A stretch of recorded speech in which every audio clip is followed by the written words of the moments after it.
Welcome back to Sam Movie Recap.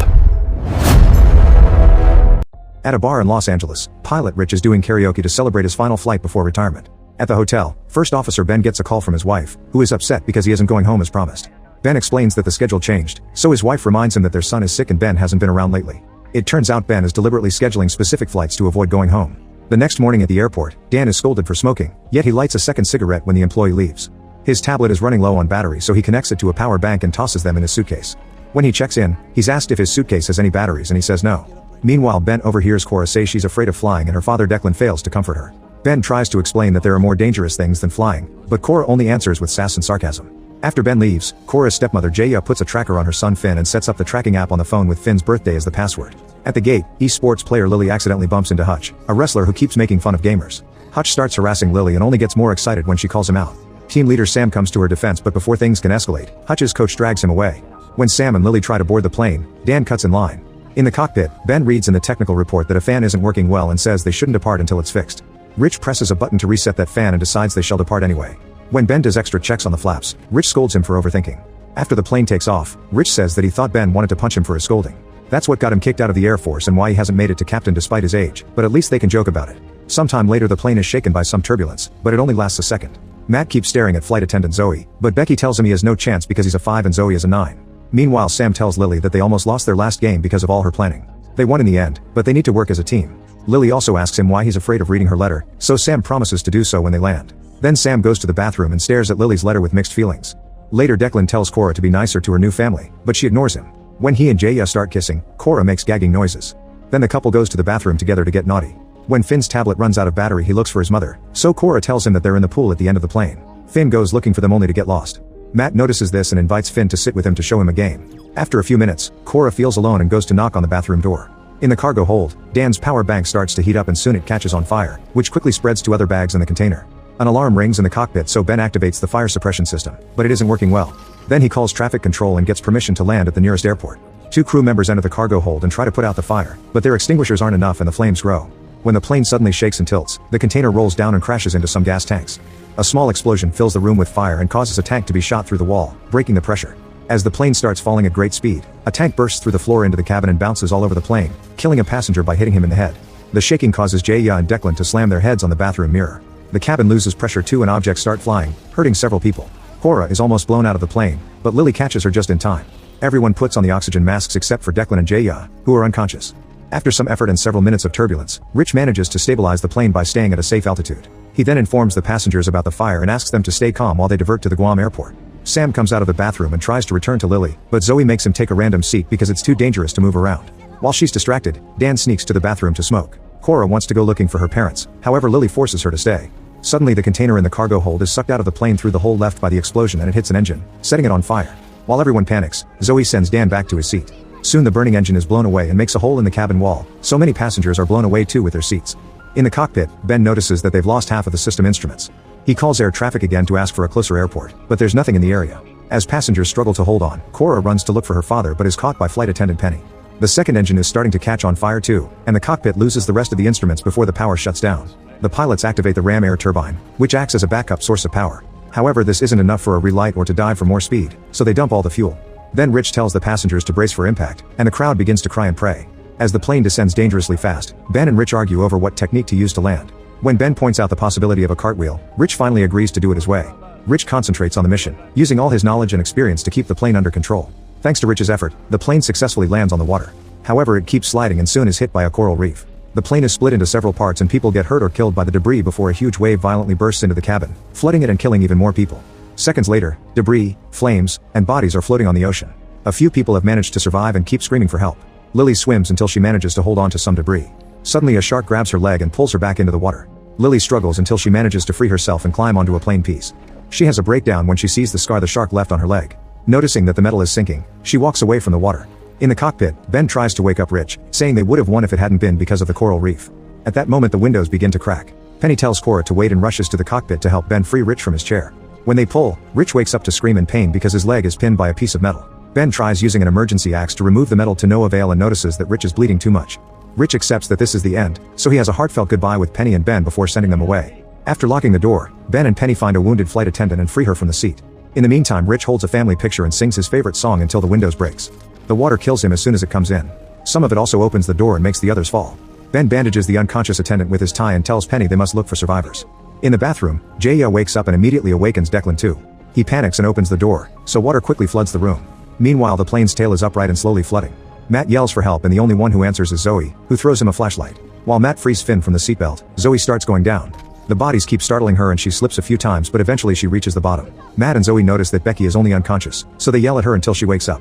Now the group has to climb up to avoid the rising water. When they get to the top, Matt almost opens the door, but Zoe stops him and explains they're in an air bubble, so breaking the seal would make this plane section sink. While Zoe bandages Matt's hand, Finn begins to hyperventilate, so Becky comforts him and distracts him by talking about his family. Unfortunately, the plane shakes when it slips on the coral, so Finn panics again. In the cockpit, Ben wonders if they could find the emergency locator transmitter, which is in the midsection. Penny shares that she's a champion swimmer and volunteers to go looking for it.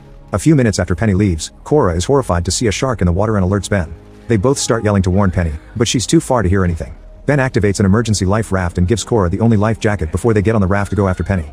The shark is already swimming around her, so by the time the raft gets close enough it's too late. The shark bites Penny's leg and drags her underwater. After some struggle, Penny manages to resurface, but the shark keeps dragging her down. Ben reaches for her and tries to bring her aboard, however the shark bites her again and tears her body in half. Then the shark jumps high enough to land on the raft, so Ben desperately hits it with the paddle until it leaves.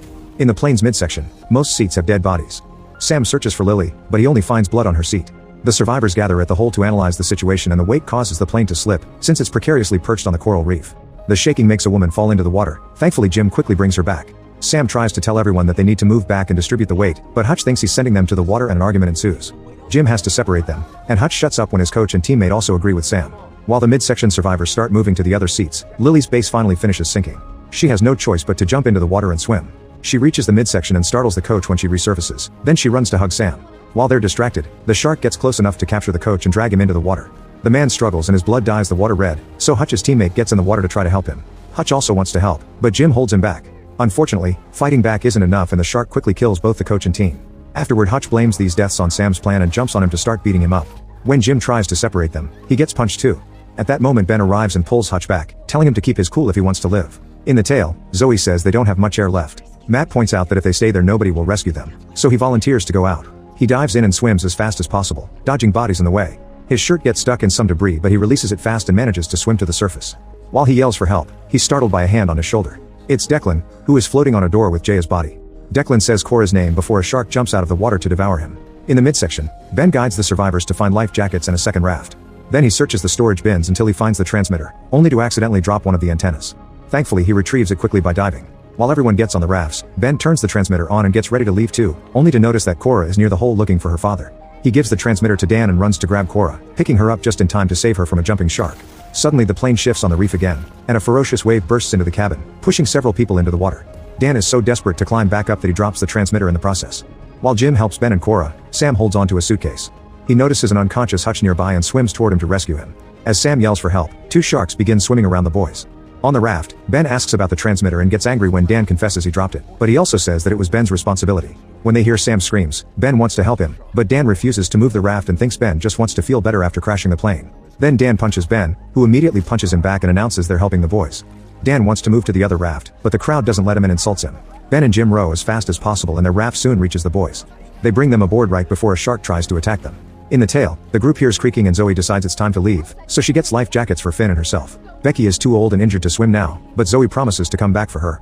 Finn and Zoe dive in and swim through the cabin, losing a bit of air when they're startled by a body. Thankfully, they still manage to reach the surface, only to see Matt's body floating nearby.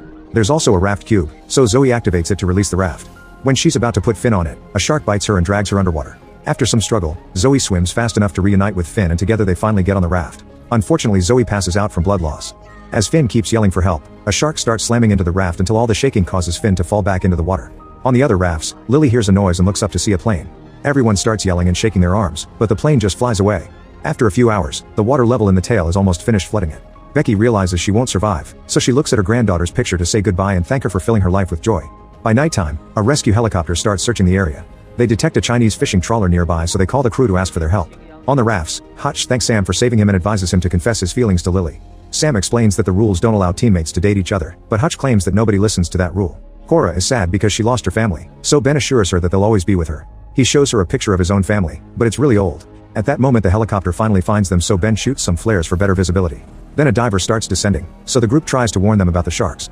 Unfortunately the diver can't hear them and reaches the water, where she's immediately attacked. The helicopter tries to pull her out but can't do it until the shark lets go, so the diver comes out missing an arm and a leg.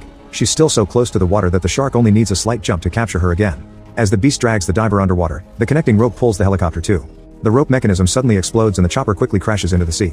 The shockwave shakes the rafts and several people fall into the water as well. The survivors still on the rafts help the others climb back. Dan desperately grabs a woman's arms and ends up pushing her down as he gets in, so a shark quickly devours her. At that moment the fishing trawler appears nearby, so Ben shoots a flare to mark their location. Unfortunately the trawler has to stop moving because it can't cross the reef, so the survivors have to row. Sadly they lost the paddles during the chaos of helicopter crash. Ben then realizes that Cora is missing and everyone calls her name until Jim sees her standing on some big debris. Since it's clearly going to sink soon, Ben jumps into the water to help her. He swims as fast as possible and reaches Cora without issues. She says she doesn't want to leave because she doesn't want to abandon her father, so Ben reminds her that her dad would want her to be brave. The duo gets back in the water and starts swimming while the other survivors try to row with their hands. Soon the sharks surround them and Ben disappears underwater for a second, only to resurface and shoot a shark with a flare, killing it. Unfortunately this was the last flare. The captain of the trawler notices this and orders his crew to release all their catch. The sharks immediately turn around to feed on the fish instead. On the raft, Dan sees a pack of cigarettes floating and immediately grabs it. When he tries to smoke one, his lighter stops working. Suddenly a shark jumps out to catch him and brings him underwater to eat him. In the morning, the trawler has rescued all the survivors. Sam tells Lily that the water took her letter and he couldn't read it. Lily says he already knows what she meant anyway, but she can't deny the issue of the rules. After some hesitation, Sam kisses her forehead, and Lily kisses his cheek. Meanwhile Cora keeps mourning her family. When she hears the others finally getting reception on their phones, Cora borrows Ben's and uses the tracking app to find Finn's tracker. They immediately show it to the captain, who guides the trawler to the third raft. At first they only find Zoe, but she moves some plastic sheets to reveal Finn. The siblings reunite with a hug and tears, and Cora finally apologizes. Zoe asks about Becky, so Ben has to give her the bad news. Afterward Ben looks at more recent pictures of his son, revealing he has cancer. He has a breakdown and calls his family to announce he's going home. Make sure to subscribe and turn on notifications so you can watch more videos like this. Thanks for watching.